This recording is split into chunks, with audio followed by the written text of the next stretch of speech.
Hello guys, সবাইকে স্বাগতম জানাচ্ছি আমার আরেকটি নতুন ব্লগে। সবাই মিলে একটা বারবিকিউ পার্টি করে নিলাম। এই শীতকালীন সময়টা একটু পিকনিকের আয়োজন ভালোই চলে। যদিও আমরা এটা কোনো পিকনিক করি না, ছোটখাটো এই জিনিসটা একটু মাথায় চলে আসলো, তাই এটা ট্রাই করে দেখলাম। তো আমরা সন্ধ্যার সময় বাজারে গিয়ে মুরগি আর মুরগির মশলাপাতি এগুলো নিয়ে আসলাম। যদিও মাগরিবের সময় ছিল, এই জন্য ভিডিও করতে পারি নাই। যাই হোক, মশলাগুলো মাংসের সাথে ভালোভাবে মিশিয়ে আমরা একটা নেটের উপর দিয়ে দিলাম। একটা একটা করে আমরা সব মাংস দিয়ে দিলাম নেটের উপর।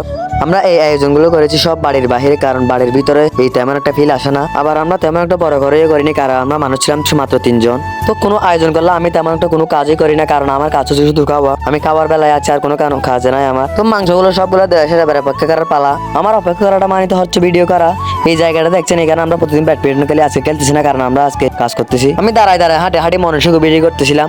এইসব বেশিক্ষণ টেকে না, এই মোবাইলটা কেড়ে নিয়ে আমাকে বলতেছে এবার একটু কাজ করো। আমি ফাফন নিয়ে তাদেরকে বললাম আমি 4 থেকে 5 বছর আগে থেকে এগুলা করে আসতেছি, আমার জন্য কোনো ব্যাপারই না এগুলা। যাই হোক, কথা বলতে বলতে আমাদের প্রায় কাজ শেষ হয়ে যাচ্ছে। যাই হোক, জীবনে এরকম ছোটখাটো আনন্দগুলো করতে হয়, কারণ জীবন একদিন এমন পর্যায়ে চলে যাবে, ওই দিন এই সময়গুলোকে অনেক মিস করবো। হাজার চেষ্টা করি এই সময়গুলোকে আর ফিরে পাওয়া যাবে না, তাই গ্রামে থাকতে গ্রামের ফিল গুলোকে নিয়ে নেন। শীতকালীন গ্রামের এই সময়গুলোকে অনেক আনন্দ মনে হয়। কথা বলতে বলতে জিনিসগুলো প্রায় হয়ে গেছে, এবার একটা একটা করে আর একটু উল্টিয়ে দিচ্ছে, কারণ ভিতরে যেন কোনো রকম কাঁচা না থাকে।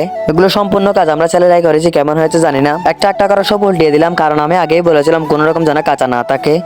সব উল্টিয়ে দেওয়ার পর কেমন জানি একটা সুন্দর স্মেল আসতেছে, দেখতেও খুব সুন্দর লাগতেছিল, আর খেতেও তো অনেক মজা হবে। অবশেষে এখানে কাজ সব সম্পূর্ণ। অন্যদিকে গিয়ে দেখি আমার বিরিয়ানি রান্না হচ্ছে, তাহলে এখানে বিরিয়ানি রান্না করে আমি অন্যদিক থেকে ঘুরে আসি। এখানেও মাংসগুলো হয়ে লাল লাল একটা খুব সুন্দর একটা কালার হয়ে গেছে। তো আমরা যেভাবে করতে চেয়েছিলাম ওই ঠিক ওইভাবে হয়েছে। তো আমি একটু মজা করার পর মাংসগুলোকে একটা একটা বাটিতে নিয়ে নিলাম। অবশেষে আমাদের সব রেডি হওয়ার পর আমরা খেতে বসে পড়লাম।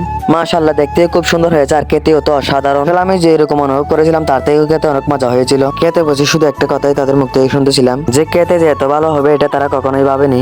যাই হোক, ভিডিওটা লম্বা করতেছি না, ভিডিওটা এখানে শেষ করতেছি। আপনাদের অসংখ্য ধন্যবাদ এতক্ষণ সাথে থাকার জন্য, আর পেজটা একটা ফলো দিয়ে যাবেন।